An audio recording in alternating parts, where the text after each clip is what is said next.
but we'll see. Good. Well, I think while we're waiting for Carl, we do actually have quorum, and by my calendar at 6:30, so I'll call this evening's meeting to order. We have our agenda, a few things tonight. We have reviewing the feedback from the towns and kind of, putting that in context and seeing what we want to do with it. We have our planning the next steps, and then, business at the end.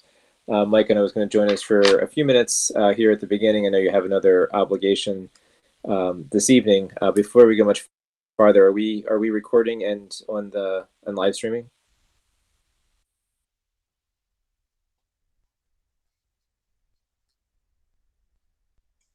Dan's going to do that.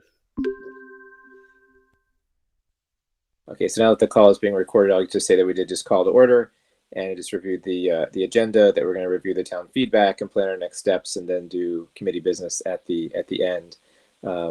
We have a murderer's row of administration and chair here with us this evening, so we'll make good use of that. I'd ask Mike if he could stop by, because we are going to need to discuss under item 3, although perhaps we might put that out of order in a moment, because I know Mike has to go. What our next steps might be in terms of how we proceed. Just to frame that,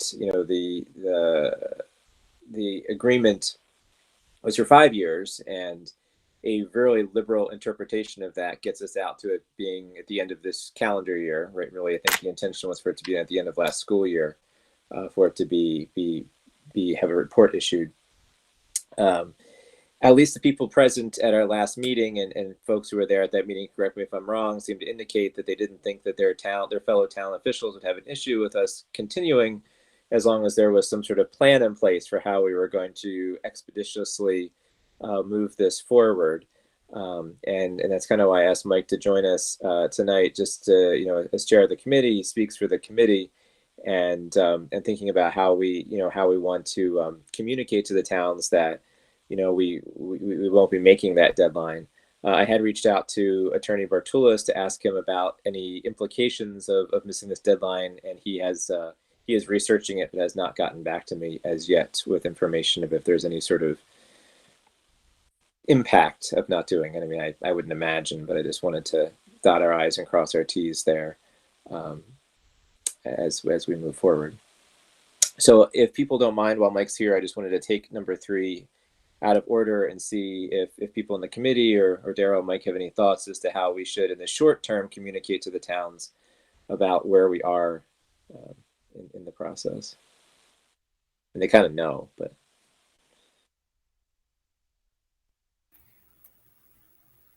I mean, I'll jump in. I know, Mike, if you have to run, if you want to jump in, that's fine. No, I wanted to make sure nobody was without not taking that out of order. So, I guess there's a couple different pathways here, right? So what do we see as being the remaining steps to trying to have something pushed forward to the towns? Well, I think the item 2 on our agenda tonight is kind of going to be that discussion in terms of, kind of squaring the feedback we got from the towns with the feedback that we got from the committee when we met, right?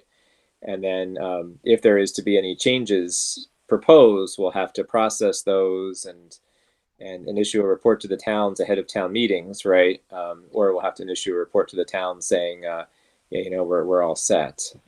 Yeah, and I guess what I mean by that question is, how much work do we think it is, and how much time do we think it'll take in order to do that processing? So, in other words, there were a number of different suggestions that came to us from individual towns. We kind of shared that information at the school committee. I think, received some ad hoc feedback on some different ideas, but part of maybe the process here too is getting the feedback from the towns on the totality of the feedback that we've received from the towns. And so that's, to me, part of the processing, because at the end of the day, one town's idea, if it's unique to one town, may not be particularly interesting or appealing to 3 or 4 other towns. Yeah, I guess that's what the work will be for tonight, is to kind of review what we heard and figure out what's the next step will be. I was just feeling a sense of urgency in the sense that we are coming up to, the deadline and I guess maybe the point that I'm hearing from you, and I know Matt, you had your hand up, and Daryl, you did as well, in terms of if it's going to take a while, making sure that we're just continually communicating, where we are and what we're doing. Right. I mean, I guess part of what I'm responding to is the part of the feedback that said, well, the towns might be fine so long as we articulate the plan. And if we think the plan is, I mean, we have been working on this for almost a year. We got a late start, but we've been working on this for almost a year. And if we think that it's going to take a substantive period of time to process and form, just for whatever reason, that's a consideration. If, on the other hand, we think that it's something that we can do within inside of 3 or 4 months and in time for town meeting, that's different. And that would color, I think, what it is and what our message is that we communicate out to the towns. So I guess I could see a couple different pathways here. I mean, one pathway is, we received a lot of feedback. This really is a long-term process, and we're going to need some time. And maybe there's a short-term tactic, which is to try to, renew with minimal changes for a period of a year or two. Another might be, look, we're going past our deadline, but we feel like we're going to have this wrapped up in time for town meeting. I suppose a third is, somewhere in between. And, that might be less palatable perhaps, but I think part of what we need to try to come together on is what pathway we think is most likely here, coming out of where we are and where we think we need to go.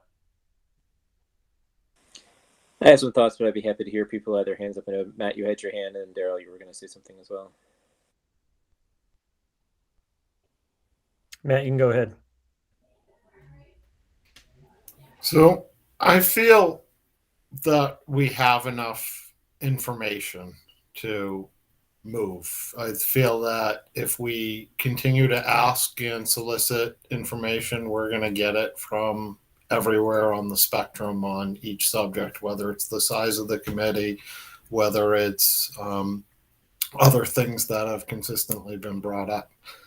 My thought process is the town meeting, annual town meeting, is probably the most logical place for towns to perhaps consider any changes. The question is, if a change were to be made, it has to be made, presented to all 5 towns kind of separately, but as a unified change. So my thought process is perhaps we look at some of these themes that are overarching and we compile those and perhaps present them back to each of the towns and say, here are some of the considerations and here's what it is.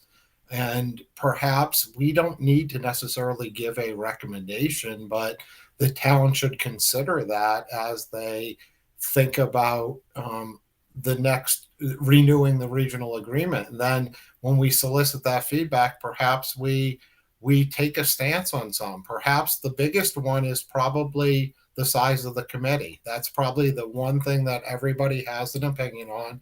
And it's one thing that is going to be impacted in the next census. So either we take action on it or we just continue to let it kind of boil out of control in size. And I think that that's one concern that everybody has. So I think we can take action on specific things. Other things, maybe they're worth monitoring and keeping an eye on over the next few years. But I think there are some pressing things that we've uncovered that people do consistently want to see action taken on. Terrell, you had. Yeah, I'm just going to jump in. So I think Mike and Matt both make good points about just basically processing the data that we currently have and taking a look at that. I do like the concept of putting it back out there, though, after we've kind of made some, some of our own recommendations around where we might think we need to go with this in reference to the statements and the information gathered from the towns. Any modifications made to this, we would be the ones, the school committee would be the one to bring it forward to the towns, and then the towns would, have that at town meeting on the floor to vote. So that's how we did it last time. I think, for us at this stage of the game, it's really to look at what we have and whatever that's, I think it's number 2 on the agenda. Where are we? How is it, how does this then relate back to what type of changes we think we need to follow through with?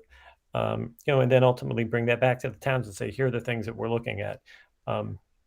Whether or not that happens within the time frame allotted, if it does, great. If not, I think the towns will understand that they'd rather have the process done correctly than rushed. And I know we're not rushing. This has been going on for almost a year, but again, I think gathering that information and really processing it and making sure that it's what the school committee feels is important and it ties back to what the towns feel is important, something we should be focusing on. Yeah, Ken, just to follow up. I mean, I don't think we're at the stage where we're asking for new information, right? I don't want anyone to confuse that. I think we're at the stage where we have a lot of input and we need to process that input for what would appear to be changes that seem to be necessary through consensus. And so, for example, and so, I think Matt's part of what Matt described, can be interesting here. We don't have to take a bite of everything. If we know that there are some prioritized issues, and if, for example, I'm just picking one that Matt picked, committee size is the priority. Then we can try to take a just bite at this one or that issue and put some others to the side for a moment. But I mean, I guess I'd be interested in knowing, we know that one town put that forward. How do the other 4 towns feel about that, for example? And do we know? If we don't, then we just need to have a process for systematically getting at those things. And so I think we probably just need at the end of the day to try to draw a line in the sand based on where we are. Do we think that we can process, put a process in place to process this information so that we have recommendations in place for town meeting? And that's, like we said, that's probably, we probably need to have, that probably gets us another 3 or 4 months. Yeah, Carl, do you have an observation on this? So, I mean, I was just going to add, really to kind of echo what Matt said, I think we probably have enough information and feedback from the towns at this point, and especially to be able to at least roughly kind of prioritize the things that they've come back at us with. And admittedly, probably size of the committee is the top one. And with that, we probably could move forward with coming up with some recommendation to the full committee in terms of what a recommended size for the full committee is that would be changed in the agreement, and then maybe some other little things in there that weren't like some of the financial things, or like I think there were some other smaller things that weren't really contentious. There weren't that big of a deal, but you could probably do kind of like school committee size and then some of the other little things, but and then like the topics of changing how to withdraw from the district, kind of push that one down the road maybe for the next one to see if that still bubbles up or if that just kind of simmers back down. But I did get the sense, at least from the things that I had read, that the majority of the towns either advocated for or were okay with a smaller committee size. Of course, it raises the question then of, if, like, hypothetically, as a subcommittee, we say we're recommending that the school committee drop down to 5, 1 per town, and then the full committee says, no, we don't, we disagree with that. We want to keep it at exactly where it is. So that is something I could see happening more likely, that the full committee would not choose to act on our recommendation regarding the size of the full committee. And I don't necessarily know like what that would shake out process wise then. Yeah, I agree that the full committee has to approve whatever we propose. You know, we don't get to propose it on our own. So I mean, I agree. I think that we can probably move back to item 2 shortly and actually go through these things. Maybe that'll give us some more clarity. In terms of process, Mike, to get to this, I do think as long as we don't take on something too big, we can probably do it in the time frame before a town meeting. We would be issuing a report along with our recommendations. You know, we may consider making one of the recommendations changing this time cycle of when we review it again, so that you know, if there are more contentious issues, you know, we'll have a new superintendent, have his or her feet under them for a year or so, and then still have enough tenure after it to maybe be invested, and perhaps then, you know, that would be the time to take on some of those bigger, more contentious issues like you know, withdrawal and that. But yeah, I think that's a great point, Ken, and I would encourage that. I mean, I think that there's an opportunity there, you know, with the occasion of a change in superintendent, but also, you know, it's kind of a compromised position. You know, we can't bite off everything. We've been at this for a year. If we think that there's 1 or 2 issues that we can try to, you know, push forward in the next few months, I think that's great. And, you know, we suggest that maybe we shorten the duration and, you know, try to take up the other issues at a time that's, you know, more properly suited for the committee as a whole and for where the district will be.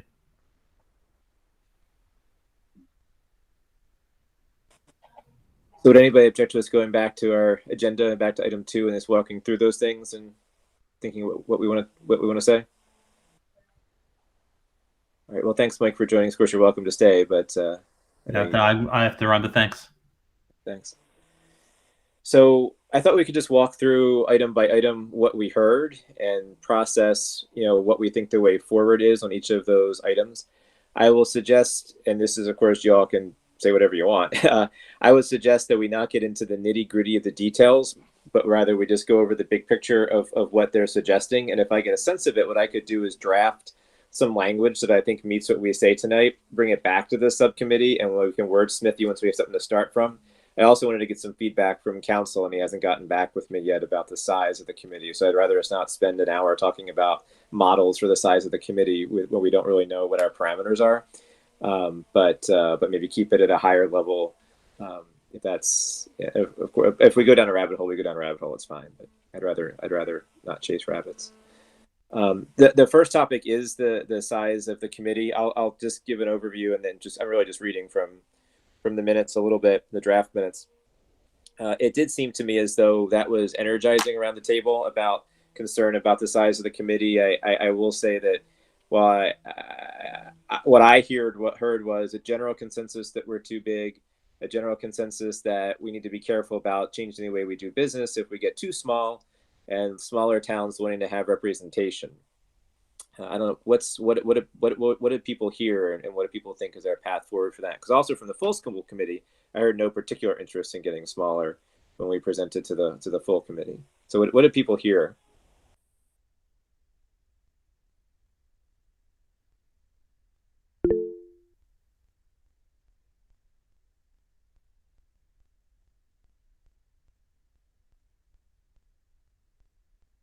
Linda. Sorry, I didn't want to just jump in. Yeah, so I think that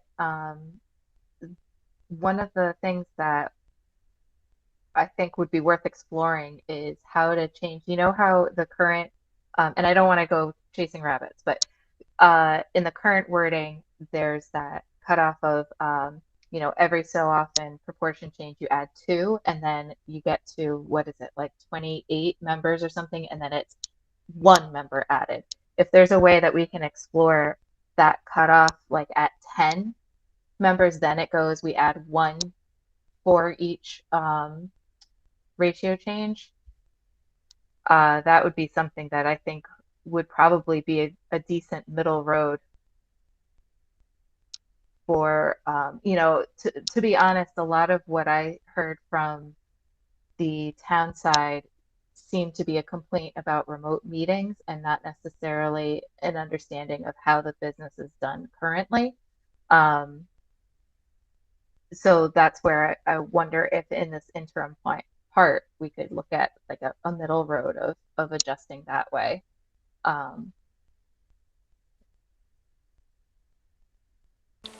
So do folks in general think that we should make a proposal to the full committee about downsizing, whether it's Linda's model or one of the other models? Matt, what do you think? Well, your original question of what we heard, I did hear concerns that the size of the committee impacts long discussions over mundane topics. And as somebody who sits on a full school committee, there's truth to that. That we struggle to get through meetings. I was remote at the last meeting, so I don't know how well you could hear what I was saying, but I had taken a few just classes through LinkedIn on size, the ideal team size, and just kind of tried to dig into it. And research shows that the ideal team size is 4 if you have to put a number on an operational team in a work environment. It is the bigger you do get of sizes, the more that you might encourage what's known as groupthink, which means that it's much more difficult for anybody to deviate from the consensus of the full body because it's safer to stay with the path of the full body. And I think that if you look at historically the Wachusett School Committee, that holds true, that if there's a critical thought that is outside the norm of the whole, it's safer to stay with the whole. And that sometimes prevents progress. And it does, research shows that it actually creates inconsistency because you're not using critical thinking logic to make decisions. You're using emotional based decision to stay with the group. And I think if you analyze our district in the last, especially 2 years, a lot of the decisions at the school committee level have focused around groupthink as opposed to critical decisions. And it is a mechanism of looking at how you operate we're a business. We operate a business. So that's the question that you have to ask yourself is, all of this work that's done in subcommittees with a smaller overall group, could that work be done consistently, quicker, in the public's eye, in a main meeting? And there are plenty of school committees across the state that do that. And things move along quicker. There's not, hey, the subcommittee talked about this, catch us up to speed. It's in the public's eye, and agenda is consistent. And you look at our operations, we don't have a consistent agenda meeting to meeting. It's 3 days before and everyone's saying, what's on the agenda? Well, if you have an organization, you should know at the next meeting what's on the agenda. So I know I just said a lot there, but I think it's all because of the size of the committee. And I don't know the right size, and we don't have to discuss it tonight, but when we have either a management meeting, which is small, or we have just 15 or 16 people there on random days, both of those feel more workable than when we have, 22, whether it's remote or in person. The question I asked council was, with this one person, one vote, what the actual cutoff was, because Carl's given some good suggestions, Paul gave some suggestions, others have given suggestions that we can kind of mull about. I had asked him, and I didn't give him enough time. It's my fault, but I haven't heard back in terms of what is the actual threshold. If you have say Matt represented 5,000 Rutland residents, how many above or below that can I represent in Holden and be true to that rule? Is it 4,500 to 5,500? Is it a smaller range? Is it bigger? I think evaluating any of those particular models is difficult until we get that informed answer from council, because it makes a big difference of what that range would be. Do we know how Bay Path does it, Dr. McCall or Ken? Because I thought they have 2 reps per town, and am I wrong there? Yeah, they might, Matt. Again, I'm not sure of the overall numbers there. I mean, I know, for example, Quabbin has a much smaller district than I'm sorry, school committee than we do. Probably based upon population to a certain extent. But we're just to jump in. This is a huge school committee, and anytime I talk to any other superintendents, they're just like what? You have how many? And I think that's really something that people have brought up many times, and as Ken and I sat on this years ago, looking at this the concept of one person, one vote, and how that would play out ultimately with our communities. And unfortunately, it didn't go through this last time, but it's definitely worth looking at from my vantage point. I would say it would probably be a little more beneficial for all 5 towns. The reason why I bring up Bay Path is I believe they have 2 reps per town. So they must do something that accounts for weighted voting in their mechanism. And I mean, if that may be something worth looking at, because even if we were to get to like 2 reps per town, you're looking at 10 reps. And I think that's probably a happy middle ground somewhere. With the Bay Path question, I don't know if this is true or not, but some VOTECs, that maybe not Bay Path, they're appointed. And I think there can be mechanisms for how the select boards come together to a point that can kind of deal with that if it's like a group decision, because that way you voted for your select people and they were all got together. I don't exactly know the details of that, but there is a way that appointed positions fix some of the issues. But that's definitely something we can ask council about Bay Path. Carl? Yeah, because they have 10 towns and 2. I think their committee's pretty big, 2 people per town. But Carl, did you have a? Yeah, I was just going to add that, I mean, like, certainly the two second largest school committees in the state for regionals are Quabbin and Tantascwa, and they're at like 15.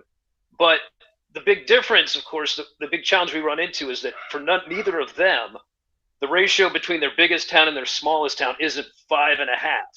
And so that's kind of the fact that we've got such a gap between Holden and Princeton. Makes, like I said, it's gonna make things either somewhat like weighted voting potentially would be a little bit more challenging. Like if we kind of have where we are now and we kind of cut things in half, then and then like refining the breakout so that basically you compare the same thing. You compare the ratio of your town to the smallest town, and then if it's 1.5 to 2.5, you get 2, 2.5 to 3.5, you get 3. You would stack up like that, so it's pretty even and straight. That would put us at 12 with like 1 Paxton, 1 Princeton. I've got the spreadsheet here, but it's about half of where we are now.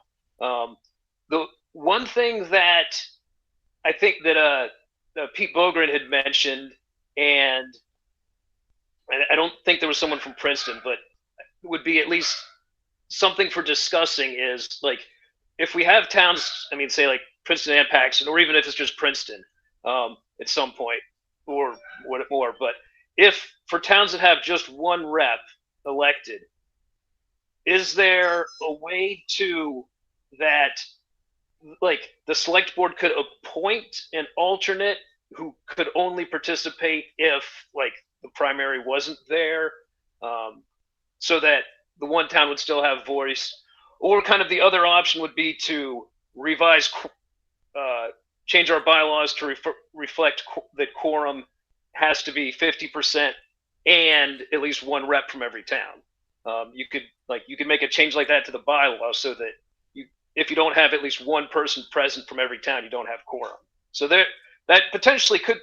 I think that it's kind of two things related to the idea of if a town drops down to one person, ensuring that if something happens with that one person, they get sick, they have ACL surgery or whatever the case, that the town wouldn't get kind of left behind for maybe a short absence or something like that. So in regards to the first part, like that's probably a question for Attorney Bartulis regarding like the ability of a select board to appoint an alternate who would only show up to a meeting in case of like the one elected members there. Like I'm not sure like what that process might look like, and so that probably would be something good for him. But I think that regardless of this, I mean, that was kind of the one thing I did take away from that, with saying that, okay, like they're okay with smaller numbers, okay with going down to one, as long as like there's some mechanism in place to protect the town in case something happens to their one rep.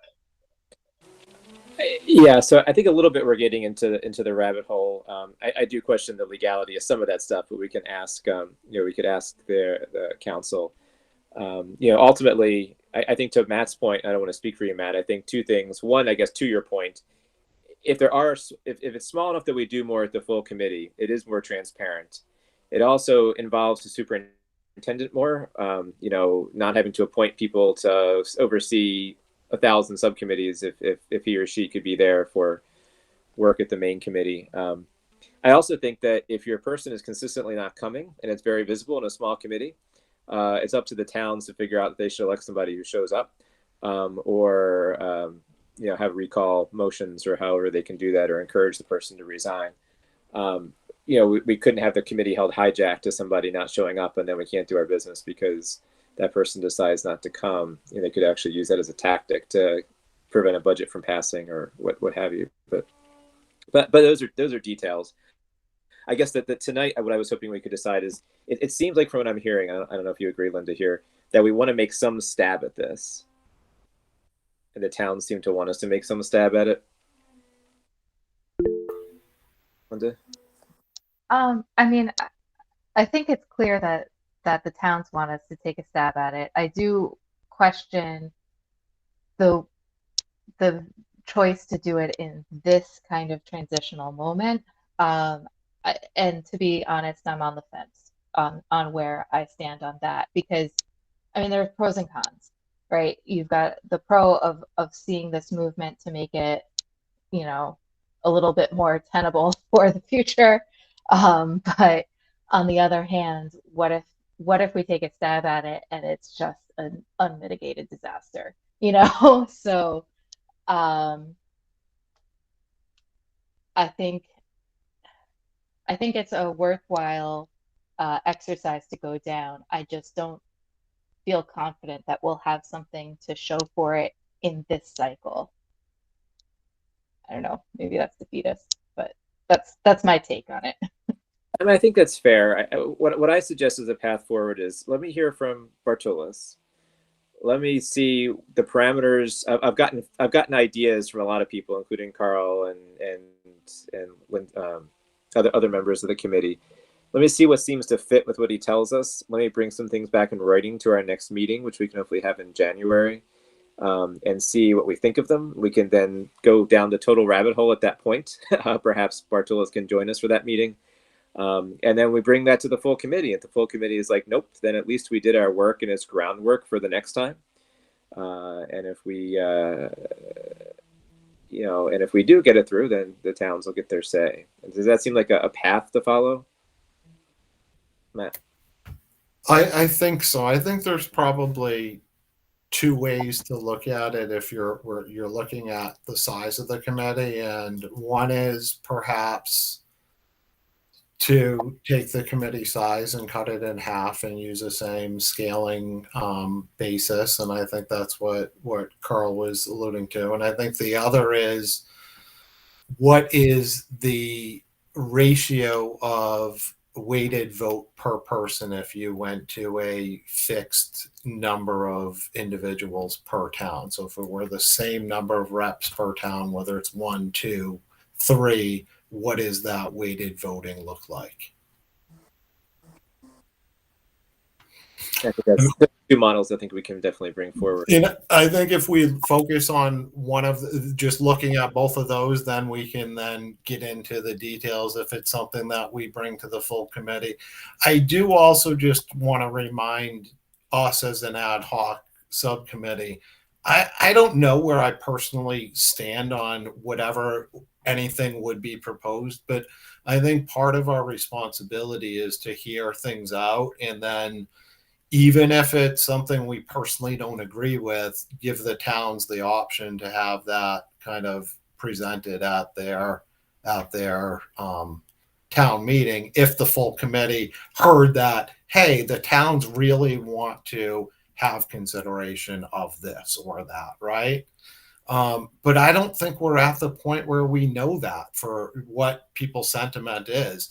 But the only way to get to that sentiment is to give, hey, here's what we heard, here's what half would look like, here's what it would be on a vote per people. And I think that would at least get me closer to say, okay, here's how I would potentially feel about that. Because if you have one person from Princeton, I'll just throw it out there, and they're on a committee and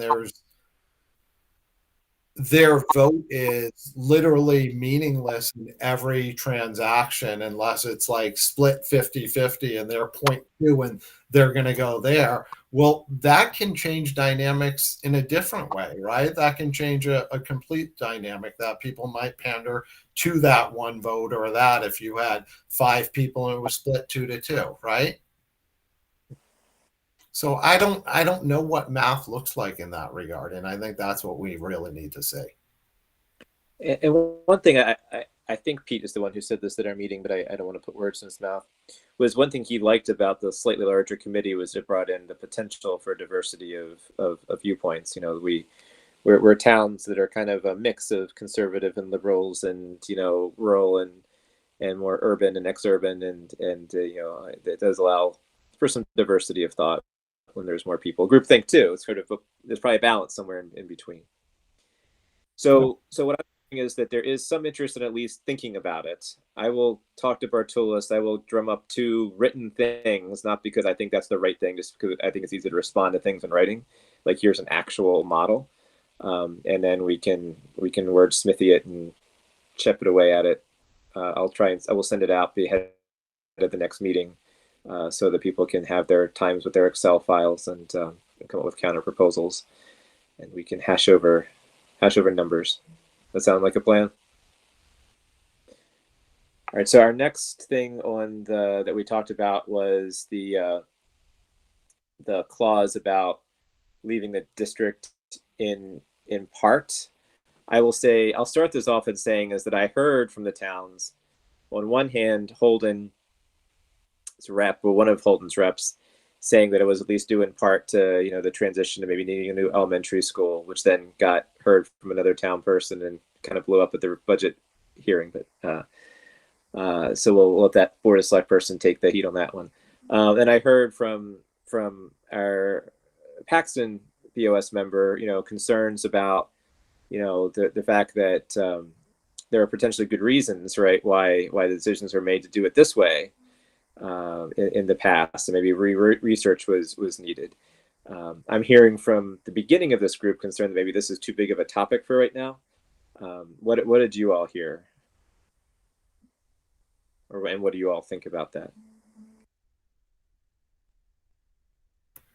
Well, I heard what you heard on the elementary school, and it was kind of weird as a school committee rep that that's the first I heard of that. I'm sure Holden is growing and might need that, but I think those are big conversations. It's not a 2-month conversation. It's not a 3-month conversation. It's looking at projections. It's working with administration to see if there are other ways to accommodate resources. There's staffing plans. There's a ton involved in those types of things. So I personally, I'm not sure if we're at a point where we have as much feedback to be able to have an opinion on that.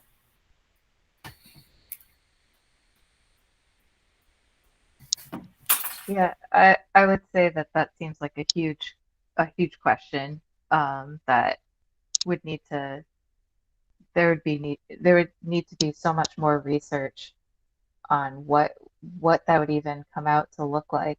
Um, it I don't know. It seems like an odd thing to include now. And actually, I think that that was what the towns came away from that discussion, was that when they were talking it through, it did seem like something they were backing away from pursuing themselves, at least in this moment. Personally, I think it's Yeah, I would agree as well. I mean, I think that it's a really big. It is kind of a bigger, headier issue, and especially the, like, as was mentioned, the discussions about like why we got to a K-12 PK-12 regional model in the 90s to begin with, like what led us to that decision, like a need to revisit that and see if it would be worth pursuing, trying to unpack some of that as well. So I think that I think at this time, this is probably one that we could shift to the back burner and kind of see if the interest in it continues to kind of percolate up and push up. we could mention it in the report that we heard, some interest in learning more about this topic, and recommend that future committees take it up, so that we at least acknowledge the fact that we heard from some of the towns interest in discussing it. But I think also with the new superintendent coming in, it just doesn't seem like the right time for such a big change. And if the motivation was really the potential for new elementary school, I question if that's really the motivation. But if it is, it seems like we didn't break up when we opened Glenwood, right? We figured out how to make Glenwood work. So I don't know why we have to do that for a new school in Holden either. So maybe this one goes in the report. The next thing on the minutes, the last time we talked about budget transparency and trying to somehow write that into the agreement, and the topic after that, maybe we can just take these ideas together, was the idea of trying to put something in about capital expenses. We just passed, a school committee policy about that. So those topics are kind of like connected. They're central office process sort of things. My take is they don't really belong in a regional agreement. They're more process, but I'm just one person. What do people hear, and what do people think about these issues? What I heard was maybe truthfully frustration with the state's timeline and not really transparency with us. I think it might have been just a misdirected point, because what I think eventually came around the table was that it was a process thing. It wasn't something that they ultimately were looking to have in the agreement once we talked about it in more concrete terms of what the process looks like. I think to me it seems like a report item.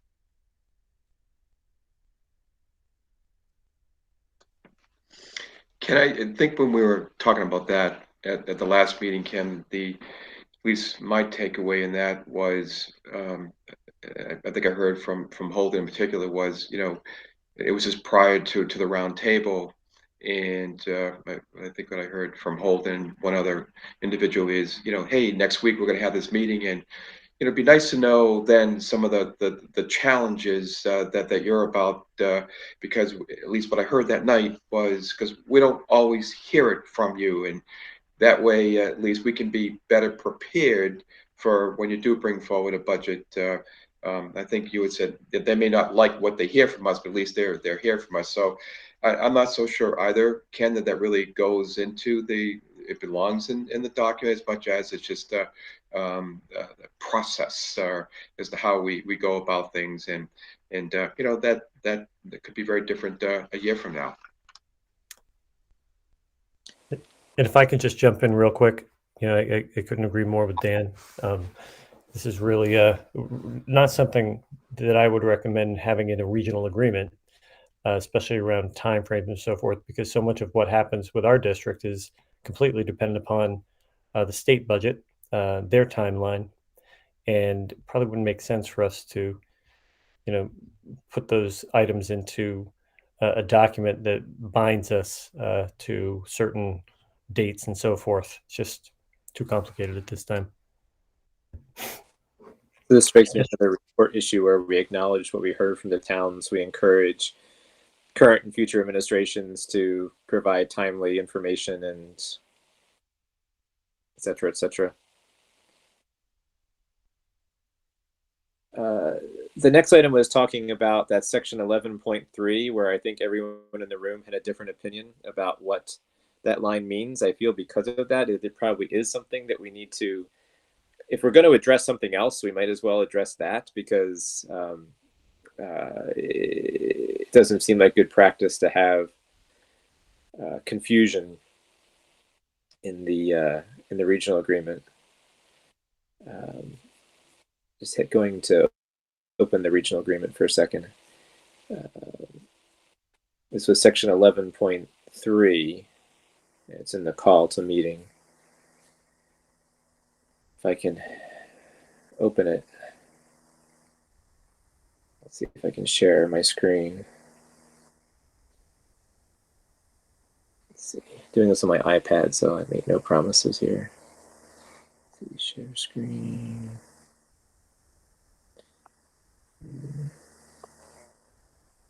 So I'm not going to be able to do that. I'll read it out loud, or if somebody else can share it. Dan, do you have the sharing capacity? Yeah, let me look for that, Ken. I can get there. So while he's doing that, the 11.3 says the committee made rules to schools other than their town of residence in case of an emergency which prevents use of a building in whole or part, comma, for enrollment in special education classes or with parent approval. I will say how I read this, and then y'all can go down this rabbit hole of debate. I think that what the regional agreement is trying to let us do is say that we can do this in case of an emergency. That happened right in Princeton. The school committee voted to send kids to Rutland. Or for enrollment in special education classes, which parents have to agree to. We can have another discussion about whether they should be in different schools. But I think the clause of this was saying that if your kid is in a special ed program, we can send them to the school where that is occurring, comma, or with central approval, like with going to TPS for STEAM, the parents approve their kids away. So I think this sentence is lacking a word comma, which is kind of the mess. This may or may not be a good section. We may not agree with these words, but that's kind of the way I read what they're trying to say. I don't know, what do people? Carl, you had your hand up. So the only reason that I read that last part, or with parental approval, differently is because when you look at 11.4 says parents may request attendance in any of the members' town schools subject to approval of the superintendent. That one seems to more fit like the Thomas Prince example of if you got someone living in Holden, they want to send their kids to Thomas Prince because of the STEAM program. That seems more of an 11.4. 11.3 almost seems like if you were to say that, like, oh, the little that there's that little piece that's in the back of Paxton, which is actually Holden's property, but you can't get there without going through Paxton. We're going to assign those students to Paxton Center because it makes the logistics easier and everything else. It seems like my take is that we can do that as long as the parents agree to it. Like, so you would need a comma before that. So it would be like the emergency use, comma, special education, comma. and then parental approval would cover kind of like other things like that. So like in that example that I just used right there, we could say we're assigning them to Paxton because they're much closer and it's easier, but the parents would still have to approve that. But that was just how I read it. But again, it seems like it could be up for debate. I guess I have a question as to, is 11.3 necessary? I mean, we're talking about an emergency situation, right? So here's just if I can jump in, Ken. So Yeah. 11.3, I think it's really, there are two main areas, and Carl, I agree with you. I think that last part about parental approval, kind of 11.4 seems to cover, the superintendent having, giving parents the opportunity to attend any school within the district with superintendent approval. But you need to have something in there in reference to enrollment for special ed classes, so district or district-wide Do you classes. see So we my want to have screen? something in there, Oh, you do. Okay. Okay. Thank you. no matter what. Bye. Hey, Dan, you're on. So, And then, on top of that, you also want to be able to have something like as Ken mentioned, we need to have something in there in reference to emergency movement of students, which is what happened with the issue with Thomas Prince, and we had to send most of the elementary students over to Glenwood. so Dr. McCall, thank you for that clarification. So I think you probably have to just break it into two clauses, because special ed is completely different than emergency, and just have it that way. There's no confusion. Yeah, I think that's a good point. So I agree with you, all three of you. What I can do is I can come up with a sentence, send it to Bartulis.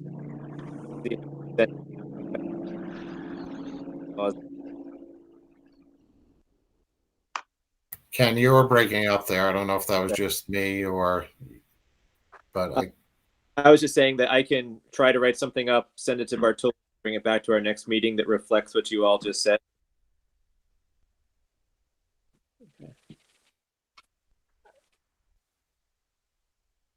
I think that's worthwhile changing, because it's confusing.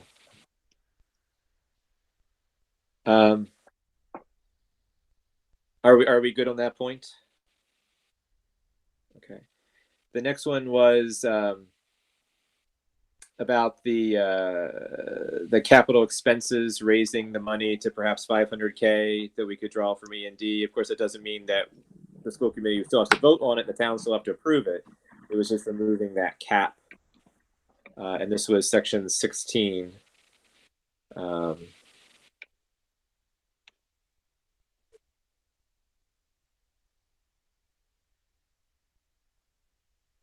So just to raise, we had said 350 people at the table, so why not just 500 if you're going to make up a number? You still got to anyway, which to me makes good sense to save us having to ever fix this number again anytime soon. It's not like the school committee can just say no anyway if they think it's too much. Other people have thoughts on this matter? And Dan, you're also not muted if you're intending to be muted. Sorry about that.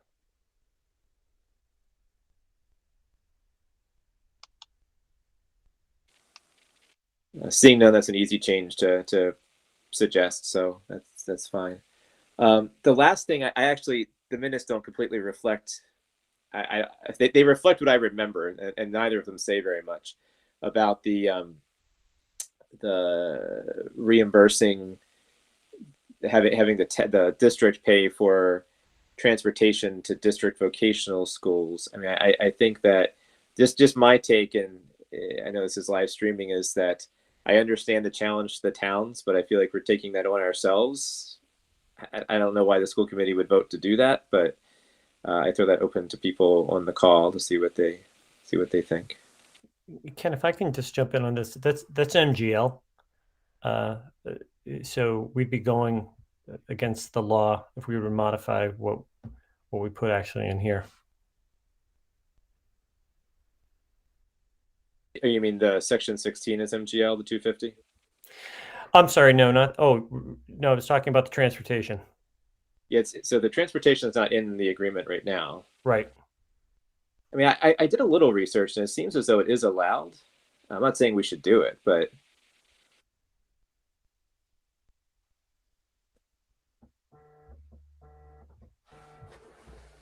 does anybody think that before we get to debate about whether it's allowed or not, does anybody think we should do it one way or the other?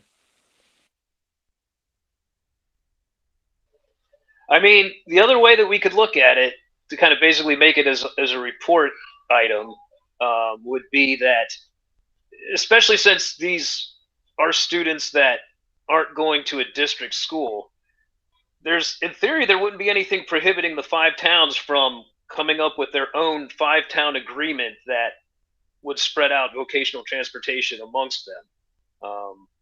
So that could be something that, I mean, the towns could pursue that independently of something that we might do. So that could be another way forward, because if there's an appetite for vocational transportation, kind of sharing those costs, there might be another mechanism for that.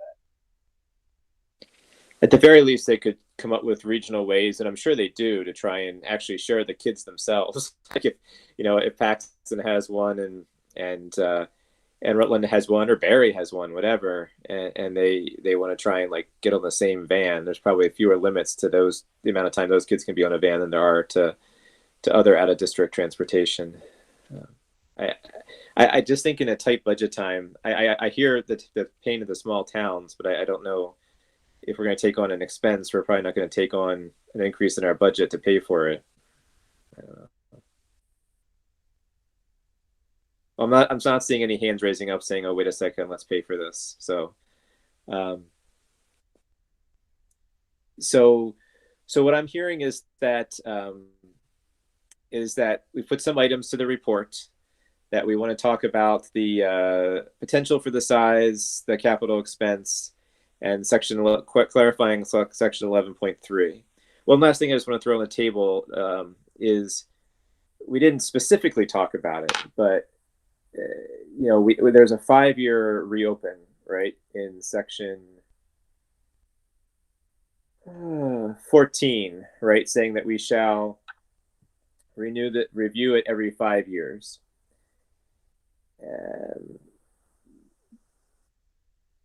Is this a moment in time where we want to shorten that time, or do we not? Linda? Personally, I would like to stick with the 5. I think that we're already messing with a bunch of other timelines. I think that having one to rely on would be helpful for a new person coming in. I don't know. I wouldn't want to do a 1 year. I just don't see how we would be in a better position in a year or two to go through the same exercises. But in 5 years, I think that there would be more knowledge gained. I think stick with the 5 personally.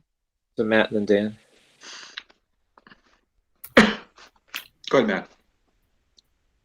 I can definitely agree with Linda's viewpoint there. I do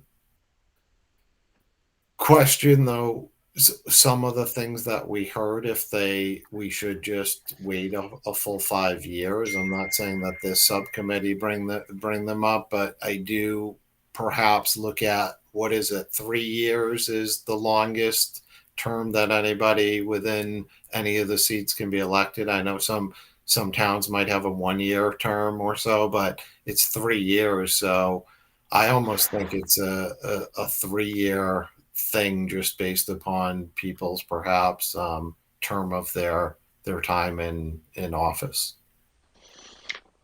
And Ken, I was just going to say on the 5 years, that would be aligned with the strategic plan. And again, that's been put on the back burner. But in in a perfect world, that would be happening now at the same time that this was going on. So you've got these two pretty significant endeavors being examined, if you will, concurrently.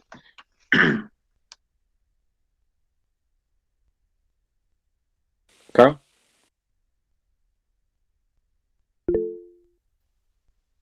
Carl? Or you? Yeah, sorry. I was just going to add that I can appreciate kind of at least wanting to keep with the 5-year timeline, but I think for this one, because we're a little bit behind and we've got some of these things that are going to go in the report that were, especially like the withdrawals, somewhat breaking up part of the district, that it seems like that one, it's like 3 years. It's like, it almost seems like that would be something that we would be taking a look at in 3 years, as opposed to like doing it 5 years down the road, which 3 years would give us a chance to see if that there's still a chance to get some more research into kind of like how we got to where we were. And so I could see going to 3 years, so that some of these other things that came out in this process, we could kind of take a look at them a little bit sooner. But I wouldn't dare to do anything less than 3 years. I think that would be too tight of a turn with that. I wonder if, just to throw this on the table and then go back to other folks, if we put some line in along the lines of the committee may review the agreement in an earlier time frame by majority vote of the committee or something, just so that, if there's an outcry from the, I mean, it's probably true as it is, but if there's an outcry from the towns that, hey, we need to do this, the committee can say, okay, well, we've heard you, let's take a vote, let's take it up earlier. I don't know if codifying that might split the difference. I'm sorry, Lynn, did you? Yeah, so I think that's a good idea. What I was wondering is if it's reasonable to expect that this will be followed if we add like a charge in the report to the school committee to research, maybe key items, so that if we are to keep the 5-year rotation, that in year 3 we have to issue a report on X topic or something like that. I don't know if that's reasonable to expect us to follow through on. I think we could recognize. I don't think we could charge a future committee to do anything. So. Ken, I just wanted to let you know, I just got a text from Darryl. He had to take a call, so he hopped off the call. So he's done for the night. He's got this other call to take. Just want to tell you that. Okay, thank you. So I'm not hearing a lot of appetite for changing it to less than 5 years. I do think we could put in the letter something about that there's work to be done. They can't wait until the end of the year. I do think that the way the language is written, that they shall be reviewed, doesn't preclude us from reviewing it earlier, if the committee thinks it's appropriate. Probably won't, though. I think Joe is going to get back. What is that 5-year window, right? So if it is done earlier, does that mean that the next 5 years starts then, or is it right? And I think that will help us govern it, because really, if we can just put the parameters there and then the guidance or suggestions that, if it needs to be reviewed every 5 years, you don't wait till 4 years and 10 months to start the review process, right? Well, apparently we. I'm just saying, but if I'm around here in 5 years, it won't happen in 4 years and 10 months, right? You'll learn from your experiences. So Ken, what if their committee, we're in year 2 of the new agreement, or year 3, and there's kind of the wholesale change in the committee that people saw last May.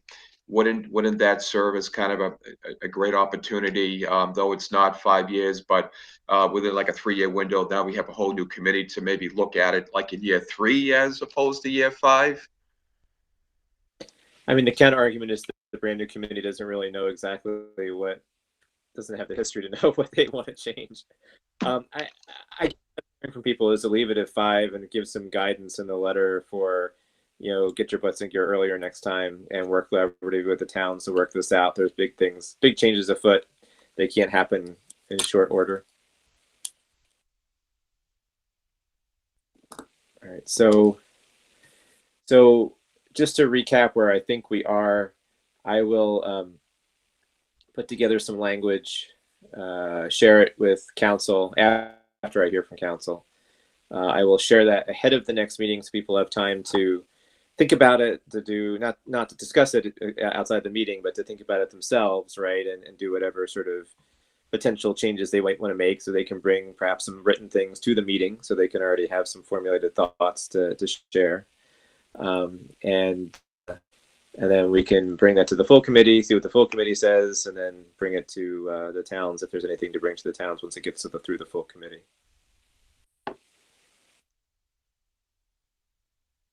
So